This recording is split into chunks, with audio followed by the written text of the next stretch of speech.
తీసుకో అన్నారు. దాంట్లో ఇంటికి పంపించారు. ఆపరేషన్ జరగలేదు. నిజంగా అప్పుడు అనుకున్నా నేను, ఇంకా అంటే ఇంకా నీతిగా ఎక్కడైతే రూపాయి పిచ్చి మాటలు ఒకటి ఉంటే రూపాయి ఒకటి, ఈ రెండింటికి మనిషి ఎప్పుడు ఆగకూడదు.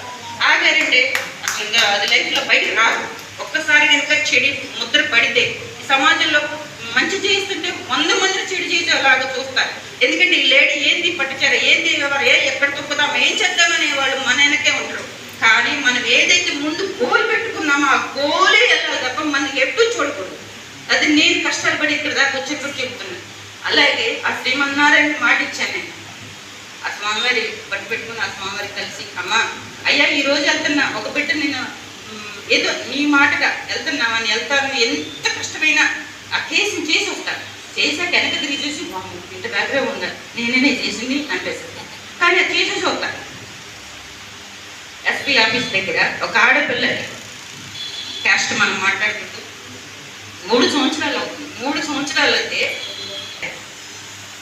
కోర్టు, హైకోర్టు కూడా స్టాంప్ వేసి ఈ అమ్మాయి గురించి మీరు మాట్లాడకూడదని చెప్పారు. అంటే మర్చిపోవాలా? మర్చిపోవాలి. ఎందుకు మర్చిపోవాలి? ఈ బిడ్డని నేను చూపిస్తా అని 500 మందిని తీసుకెళ్ళి కూర్చొని నేనేం చెయ్యం, ఏదో వచ్చాం కానీ అంటే అని ఆ స్టాంప్ చూపించారు. అయ్యా హైకోర్టు నేను గౌరవిస్తా, పోలీస్ డిపార్ట్మెంట్లో చేస్తే కదా నేను ఫోన్ వీడియో కాల్ చేసి చూపించాలి, వీళ్ళందరినీ పక్కన తీసుకెళ్తా నేను అని చెప్తే అప్పుడు ఎస్పీ వచ్చి అమ్మాయి పేరు చక్కగా అమ్మాయిని చూపించి 3 సంవత్సరాల తర్వాత ఆ తల్లిదండ్రులకి నేను చూపించాను ఆ అమ్మాయి. అది నిజంగా చాలా సంతోషం. అది నాకు అనిపించింది. ఆ తల్లి తండ్రి వాళ్ళకి దండం పెట్టడం కానీ మాకు దండం పెట్టడం అక్కడే.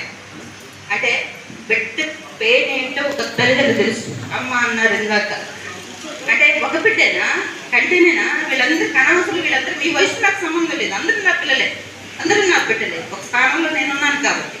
అలాగే ఎన్నో ఒక ముస్లిమ్స్ కుటుంబాలు ఎన్నో ఉన్న మా విగేంద్ర గారి తమ్ముడు గారు, ఆంధ్రనే కాదు రోజా గారు, తెలంగాణలో కూడా చిన్నపాటి రోజా గారిని అప్పుడు గట్టి బిరిపించారు మాకు. ఏదన్నా పూర్తి ఛానల్ అయింది. మా అక్కగారు ఉన్నారు, ఒక రోజులో చేసి పెట్టేది అంతే అంటారు. ఇచ్చి నెలకొని కూర్చుంటూ అది చేసిన తర్వాత అమ్మయ్య చేసుకోక నువ్వు అంటే ముస్లిమ్స్ పిల్లలు ప్రేమించుకొని తల్లిదండ్రులు కూడా చచ్చిపోవాలని, ప్రేమించుకుని ప్రేమ వెళ్ళొద్దు, నాకు నచ్చిన వాళ్ళతో చేయాలి అని ఆ అమ్మాయికి చచ్చిపోవడానికి ముందు కూడా తండ్రి పోషించారు. ఆ కులపిచ్చి పోవాలి, నిజంగా కులపిచ్చి పోవాలి.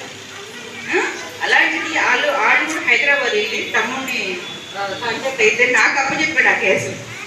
ఇద్దరు తీసుకొచ్చి వాళ్ళు ఊరు వెళ్ళి ఎస్పీ గారు, డిఎస్పీ గారు ఎప్పుడు కూడా అమ్మ వాళ్ళు ఎస్పీ వాళ్ళ అమ్మ వద్దమ్మ వాళ్ళు చంపేస్తారు అన్నా కూడా వీడే తీసే సాక్షి, మీరే సాక్షి దానికి.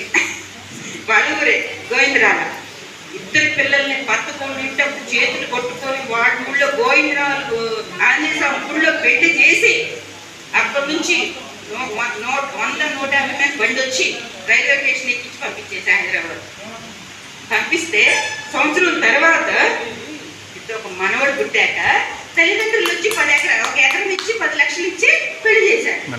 దాన్ని మళ్ళీ నన్నే పిలిచారు. అప్పుడు నేను కాపాడకపోతే ఆ బిడ్డలు ఏమయ్యేవాళ్ళు చెప్పండి? బిడ్డలు మనసు అర్థం చేసుకుని మంచి పోతున్నారు, చెడిపోతున్నారు, పిల్లలే తప్పుడు పోతే ఆ వయసు. కానీ ఇప్పుడు మన దూకమంటే గోడ దూకితే కాళ్ళు దిగింది, అది దూకే టైం దూకుతారు. అది ఎలా దూకుతున్నారో ఏంటో అసలు నిమ్మల్గా జాగ్రత్త చెప్పడం మనకి మన బాధ్యత. కానీ వాళ్ళ ఇష్టాలు కూడా కొన్ని కనుక్కోండి. పూర్తిగా పిల్లలు చెడి అంటే ఎట్ట ఆడ చేసేది మనం చేయలేదు, మనం చేసేది అంటే మనం ఆలోచన చేసుకునేంత జ్ఞానం మనకు వచ్చింది, వాళ్ళకి రాలేదు. అందుకనే ఇలాంటివి చెప్పుకుంటే చాలా ఉంటాయి. ఆయన చెప్పుకుని కూడా సాయంత్రం వెళ్ళింది.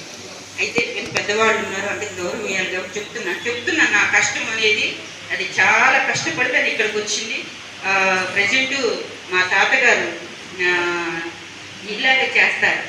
మాది ఆంధ్రప్రదేశ్ ఎన్టీఆర్ జిల్లా పెనుగొల్లు గొప్పలగూడెం మండలం. తాతగారు 117. ఆయన ఇలాగే మాట్లాడుతూ మమ్మల్ని కూర్చోబెట్టి పెంచారు. అందులో నుంచి వచ్చిందండి నేను. నిజంగా మా తాతగారికి ఎప్పుడు కూడా ఒక మొన్న రీసెంట్గా ఏదో చనిపోతే అది సమాధులు ఉంటాయి కదా, దాన్ని కూడా అన్నీ చేస్తే ఒక్కతన్నే ఉండాలి మన ఇంట్లో ఇలాంటి ఆడపిల్ల. అంటే 180 మంది ఫ్యామిలీలో ఇలాంటి పిల్ల ఒక్క పిల్లని మనకి ఎందుకు లేదు అని బాధపడ్డారు వాళ్ళు. అది నాకు చాలా అనిపించింది. అలాంటి చాలా చాలా చాలా పనులు చేయడం జరిగింది.